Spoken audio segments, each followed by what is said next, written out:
참으로 좋으신 우리 하나님 아버지 감사합니다. 인생의 여정 가운데 하나님을 알고 또 하나님께서 우리와 함께 하시며 우리의 인생 도정을 한 걸음 한 걸음 인도하시니 참으로 감사합니다. 세상 사람들은 목적지를 알지 못하고 그저 오늘 하루를 살아가는 것이라면 우리는 아버지 하나님의 인도하심 아래 분명한 하나님 나라라는 목적지를 가지고 오늘도 그 땅을 향해 그곳을 향해 한 걸음 한 걸음 걸어가는 믿는 자들임을 다시 한번 고백합니다.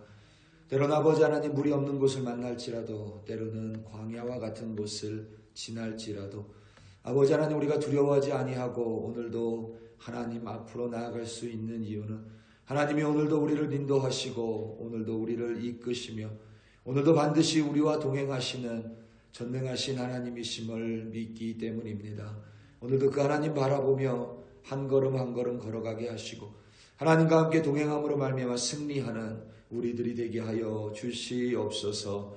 감사합니다. 예수님의 이름으로 기도드립니다. 아멘.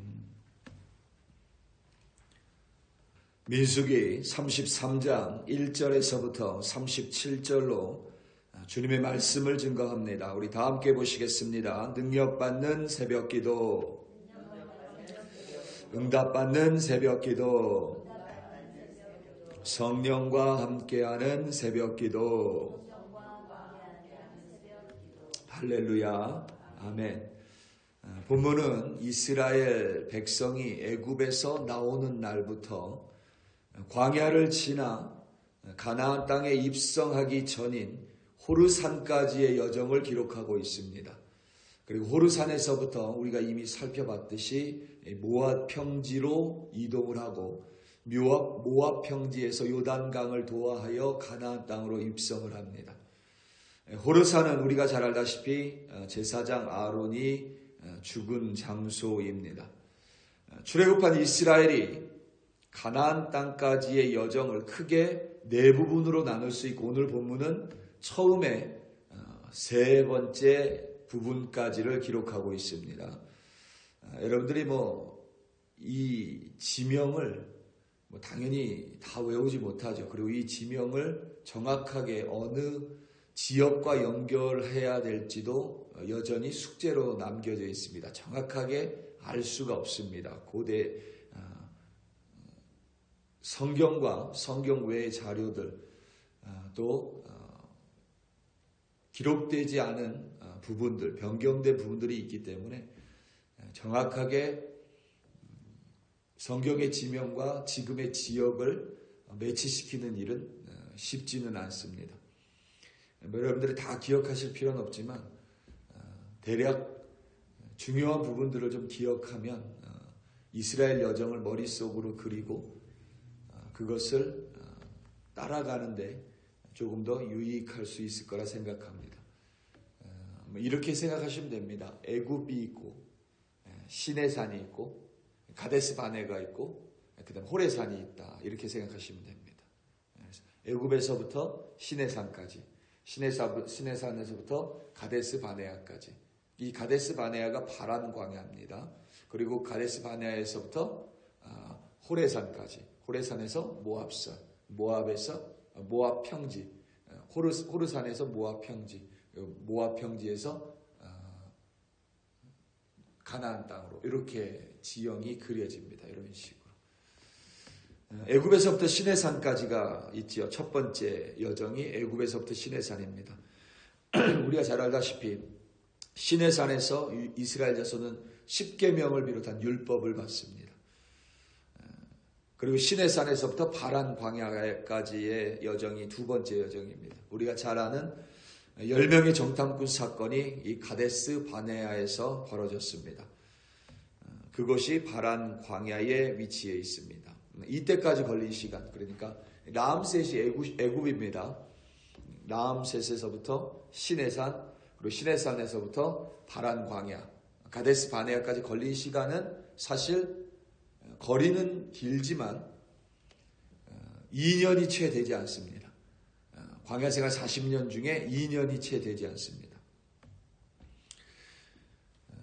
본래부터 광야 40년이 하나님의 계획이 아니었습니다. 12명 중에서 10명의 정탐꾼이 부정적인 악평을 했기에 이스라엘 자손은 광야에서 40년 동안 방랑해야만 했고, 출애굽 1세대는 갈렙과 여호수아를 제외하고 아무도 그 땅에 들어갈 수가 없었습니다. 그리고 세 번째 부분이 이 바란 광야, 그러니까 가데스 바네아에서부터 호르산까지가 이 세 번째 여정입니다.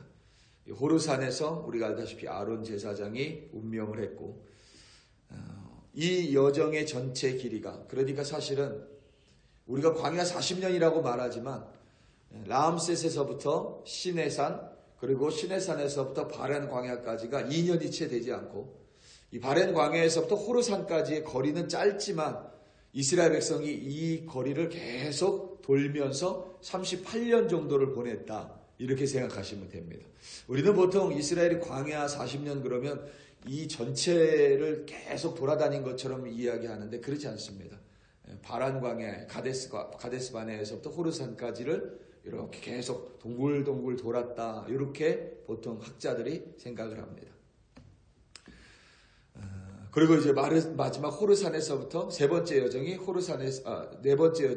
호르산에서부터 모압 평지까지 올라가죠. 우리가 이미 살펴본 것처럼 이 호르산에 있다가 모압 평지로 올라갈 때 아모리 왕 시혼, 그리고 바산 왕 옥을 격파했고, 미디안 사람들, 미디안과의 전쟁에서 대승을 거뒀죠.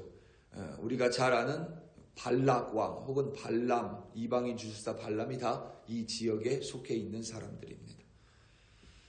성경을 기준으로 말하자면 이 라암셋에서부터 시내산, 그리고 가데스 바네아, 호르산, 모압 평지까지가 출애굽, 레위기, 민수기, 신명기가 전부 다 이 여정 안에 들어가 있습니다. 그런데 오늘 본문을 보면 우리말 성경에 여정이 아니라 노정이라고 기술했습니다. 참 잘된 번역이라고 저는 개인적으로 생각합니다. 1절을 보겠습니다. 모세와 아론의 인도로 대오를 갖추어 애굽을 떠난 이스라엘 자손들의 노정은 이러하니라. 아멘. 이 사실 일반적으로 여정이나, 우리는 여정이라는 말을 많이 쓰죠. 일반적으로 여정이나 노정은 비슷한 말이긴 한데 조금 차이가 있습니다. 어떤 면에서는 큰 차이입니다. 어떤 여행의 과정, 이런 일정을 여정이라고 말합니다. 노정도 그렇게 사용하기도 하지만, 노정은 목적지에 대한, 그러니까 이 목적지에 대한 개념이 포함되어 있습니다. 여정은 목적지에 대한 개념이 아니라 우리가 그냥 여행하면서 여기도 보고 저기도 보고 여기도 가고 저기도 가고, 이걸 여정이라고 합니다. 그냥 journey라고 하죠. 그런데 노정은, 우리말 노정은 목적지에 이르는, 그러니까 뚜렷한 목적지가 있고 그 목적지를 가는 과정, 그 목적지를 가는 길에 만나는 장소들, 거쳐가는 곳, 이런 전체를 이야기할 때 노정이라고 이야기합니다. 그러니까 우리가 인생을 여정이라고 말하는 사람들이 많죠. 보통 사람들은 인생을 여정이라고 말합니다. 인생을 어떤 과정으로 이해합니다. 목적지에 대한 개념이 없이 방랑자 혹은 나그네로 이해할 때는 여정이 맞습니다.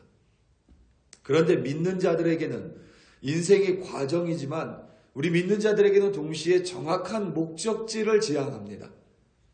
우리는 마치 이 생을 살아가면서 방랑자처럼 떠돌아다니는 인생이 아니라 우리는 하나님이라는 정확한 목적지, 하나님의 나라라는 분명한 목적지, 그리고 영원한 생명, 구원이라는 목적지를 삼아 오늘도 그곳을 향해 한 걸음 한 걸음 나아갑니다.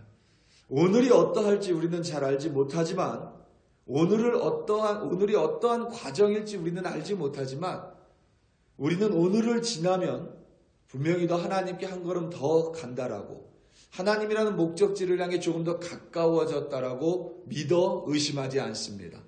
그렇기 때문에 우리는 정처 없이 떠도는 여정이 아니라 하나님이라는 분명한 목적지를 향해서 오늘을 살아가는 인생의 노정을 걸어가는 사람들입니다.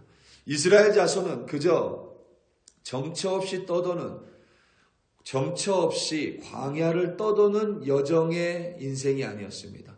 그들에게는 목적지가 분명했습니다. 정확했습니다. 가나안 땅입니다. 그래서 우리말 성경은 여정이 아니라 노정이라고 번역한 것 같습니다. 참 적확하고 정확한 번역이라는 생각이 듭니다. 중요한 점은 약속의 땅까지 가는 노정이 늘 꽃길은 아니었다라는 사실입니다. 마라와 같이 물이 있는데도 써서 마실 수 없는 곳이 있었고, 아예 물이 없는 곳도 있었으며 반대로 물이 풍성한 곳도 있었습니다. 오늘 본문 9절과 14절입니다. 마라를 떠나 엘림에 이르니 엘림에는 샘물 12과 종려 70그루가 있으므로 거기에 진을 치고, 14절입니다. 알루스를 떠나 르비딤에 진을 쳤는데 거기는 백성이 마실 물이 없었더라. 아멘. 마라에는 물이 있었지만 물이 써서 마실 수가 없었습니다. 르비딤에는 아예 마실 물이 없었습니다. 하나님이 모세를 통해서 나무를 마라라는 물에, 쓴 물에 넣었더니 물이 단물이 되어서 그 물을 마실 수 있게 됐고, 르비딤에서는 모세를 통하여 하나님이 반석에서 물을 내셨습니다. 분명히 역경의 시간일 수밖에 없습니다. 마실 물이 없죠. 인생에 그렇게 좀 드라이해질 때가 있습니다. 인생이 좀 건조해질 때가 있습니다. 하나님의 은혜가 좀 느껴지지 않은 시기들이 분명히 있습니다. 유독 그럴 때가 있죠. 반대로 엘림은 사막의 오아시스와 같은 지역입니다. 12개의 샘물이 있었고 70그루의 종려나무가 있었다고 기록되어 있습니다. 12, 70이라는 수는 모두 완전수입니다. 사람이 살기에 완전한 장소였다는 뜻입니다. 인생이 여러분 그와 같을 때가 있죠. 때로는 여러분 앞에 늘 인생을 이야기할 때면 좀 송구하지만 그럴 때가 있죠. 더할 나위 없이 좋다. 더도 말고 덜도 말고 이만큼만 된다면 좋겠다. 그렇게 느끼는 순간들이 있죠. 엘림의 순간들이 있습니다. 분명히. 이스라엘 자손은 그런가 하면 해변가에 진을 치기도 했고 광야에 머물기도 했고 때로는 산에 머물기도 했습니다. 11절 말씀입니다. 홍해 가를 떠나 신 광야에 진을 치고, 24절입니다. 세벨산을 떠나 하라다에 진을 치고, 37절입니다. 가데스를 떠나 에돔 땅 변경에 호르산에 진을 쳤더라. 아멘. 이스라엘이 광야에 40년 동안 있다고 해서 항상 사막과 같은 곳은 아니었습니다. 홍해와 같은 곳이 있었죠. 그러니까 해변가, 물이 있는 곳. 그리고 아주 푸르른 산은 아니었지만 산이 있는 곳에 진을 친 적도 있습니다. 인생 노정에서도 바다와 같이 눈부신 태양과 한없이 펼쳐진 바닷가에 있는 것 같은 시간이 있습니다. 내 인생에서 빛나는 시기이기도 하고 뭐든지 할 수 있을 것 같은, 마치 저 바다를 거슬러 올라갈 수 있을 것 같은 그러한 시기들이 있습니다. 아무도 나를 막지 못할 것 같은 시기들이 있고, 그런가 하면 산과 같을 때가 있습니다. 산은 여러 가지 의미가 있겠지만 늘 산은 우리에게 좀 평안한 느낌을 줍니다. 여러분이 산림욕이라는 말을 들어보셨는지 잘 모르겠는데, 이 산속 안에 들어가서 깨끗한 공기를 마시면서 조용히 있는 것이 산림욕이라고 합니다. 한국은 의외로 살림욕을 좋아하는 사람들이 많이 있습니다. 그런 곳에 진을 치고 있으면 참 시원하고 좋지요. 요즘에는 한국 사람들이 일부러 캠핑을 많이 간다고 합니다. 산속으로. 그 속에서 도시를 떠나서 산속 안에서 평안한 쉼을 누리고 싶어하는 사람들이 많이 있습니다. 그러다가 보면 다시 먹고 사는 인생이 고달플 때가 있습니다. 17절 말씀입니다. 기브롯 핫다와를 떠나 하세롯에 진을 치고. 아멘. 이 기브롯 핫다와는 백성들이 고기가 없어서 불평한 장소입니다. 하나님이 메추라기를 내린 장소이죠.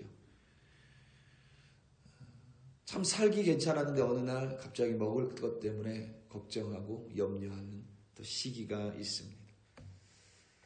오늘 새벽에 오면서 제가 이렇게 넘어오는 길에 안개가 많이 꼈습니다. 그럴 때가 있죠. 전혀 예상하지 못한 안개가 너무 껴서 운전하기가 참 힘들 그럴 시간들이 있습니다. 중요한 점은 여러분, 우리 그리스도인들에게 앞서 언급한 것처럼 우리는 결코 여정의 인생을 살아가지 않습니다. 노정의 인생을 살아갑니다. 하나님이라는 분명한 목적지가 있고 더 중요한 사실은 그 목적지를 감에 있어서 하나님은 우리를 홀로 내버려 두시지 않으십니다. 오늘 본문에는 전혀 기록되어 있지 않지만 이스라엘은 자신들이 좋아하는 땅을 찾아간 것이 아니라 하나님께서 불기둥으로 구름 기둥으로 그들을 인도해 주셨습니다. 하나님의 불기둥과 구름 기둥이 때로는 마라와 같은 곳으로 인도할 수도 있고 르비딤과 같은 곳으로 인도할 수도 있고 때로는 홍해가로 때로는 호르산으로 때로는 기브롯 핫다와 같은 곳으로 인도하기도 합니다. 하나님이 쓴물이 있는 곳을 모르시기 때문에 그곳에 물이 없음을 모르기 때문에 그곳에 가면 먹을 음식이 없는 것을 모르기 때문에 그 땅으로 인도하는 것이 결코 아닙니다. 하나님이 아시지만 때로는 이스라엘을 마라로 르비딤으로 그리고 기브롯 핫다와로 때로는 홍해가로 하나님은 아시면서도 이스라엘 백성을 인도하십니다. 왜냐하면 그 속에서 그들에게 물을 공급하시고 그 속에서 먹을 양식을 공급하시고 그 속에서 우리에게 쉼을 공급하시고 그 속에서 살아계신 하나님을 깨닫게 해주시는 까닭입니다. 우리 사랑하는 성도 여러분, 오늘 하루 하나님이 우리를 어떤 곳으로 인도하실지 전혀 알지 못합니다. 하지만 분명한 사실은 오늘 하루가 하나님을 향한 그 노정의 한 과정이고 그것이 마라와 르비딤과 같을지라도 분명한 사실은 하나님이 쓴 물을 단물로 바꾸시고 물이 없다면 물을 공급해 주시고 먹을 것이 없다면 먹을 것을 친히 제공해 주시는 전능하신 하나님이심을 믿으시기 바랍니다.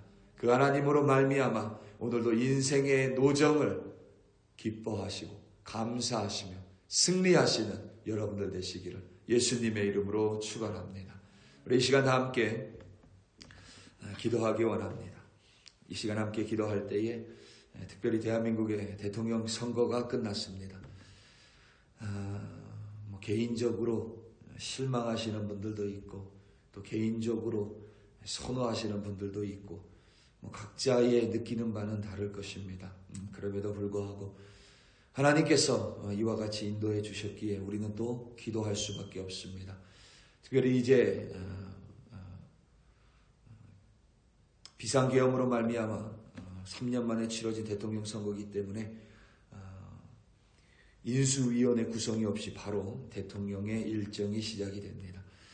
우리 이 시간 다 함께 대한민국을 위해 다시 한번 기도하기 원합니다. 새로 뽑은 이재명 대통령 위에 하나님의 은총을 베풀어 주시고 하나님을 경외하는 지도자, 무엇보다 너무 삶이 힘들어하는 대한민국 국민들이 정말 행복하고 그들의 안녕을 위해 수고하고 섬기는 지도자가 되게 해달라고 우리 이 시간 다 함께 주여 한번 부르시고 합심하여 기도합니다. 주여 할렐루야 할렐루야 할렐루야. 아버지 하나님 감사합니다. 대한민국 대통령의 선거가 무탈하게 끝나게 해주심을 감사하고 다시 한번 아버지 하나님 대한민국의 하나님을 바라볼 수 있게 하여 주시니 감사합니다. 비상계엄의 사태로 말미암아 조기 대선으로 아버지 하나님 치를 수밖에 없었던 대통령 선거였습니다. 아버지 하나님 이재명 대통령을 대한민국의 21대 대통령으로 당선시켜주셨으니 이제 아버지 하나님을 두려워하는 대통령이 되게 해주시고 아버지 하나님 안에서 국민을 향해 국민을 섬기는 지도자 될 수 있도록 하나님의 능력으로 붙들어 주시옵소서. 대통령 선거의 결과에 대해서 부정하는 자들을 아버지 하나님 깨닫게 하여 주시고 대통령 선거에 온전히 아버지 하나님 승복하는 우리들이 되게 하여 주시옵소서. 이제 아버지 하나님이 대한민국을 위해 다시 한번 기도하는 교회들과 그리스도인들이 되게 하여 주시며 또한 아버지 하나님 이제 인수위 없이 꾸려지는 각각의 장관들과 또 아버지 하나님 지도자들 위해 하나님을 경외하는 자들로 세워주시고 무엇보다 아버지 하나님 국민을 사랑하고 국민을 위하는 참된 지도자들 정치꾼이 아니라 아버지 하나님 정치인들이 될 수 있도록 바른 지도자들이 될 수 있도록 아버지 하나님 그들을 붙들어 세워주시옵소서. 특별히 아버지 하나님을 경외하는 자들이 되기를 기도합니다. 아버지 하나님의 말씀을 행하는 자들이 되기를 기도합니다. 아버지 하나님 그들을 들어 사용하여 주시옵소서. 오늘도 아버지 하나님 우리 글로리교회 백성들 오늘 하루 인생의 노정을 살아갑니다. 하나님을 향한 목적지 하나님이라는 목적지를 향해 오늘도 한 걸음 한 걸음 걸어가는 우리 글로리교회 성도들 아버지 하나님 기억하여 주시옵고 오늘 하루가 마라와 같을지라도 때로는 아버지 하나님 신광야와 같을지라도 르비딤과 같을지라도 언제든지 우리를 인도하시고 우리를 불구름과 구름기둥으로 이끌어 가시는 하나님을 신뢰함으로 말미암아 승리하는 우리들이 되게 하여 주시옵소서. 할렐루야 할렐루야. 아버지 하나님 감사합니다.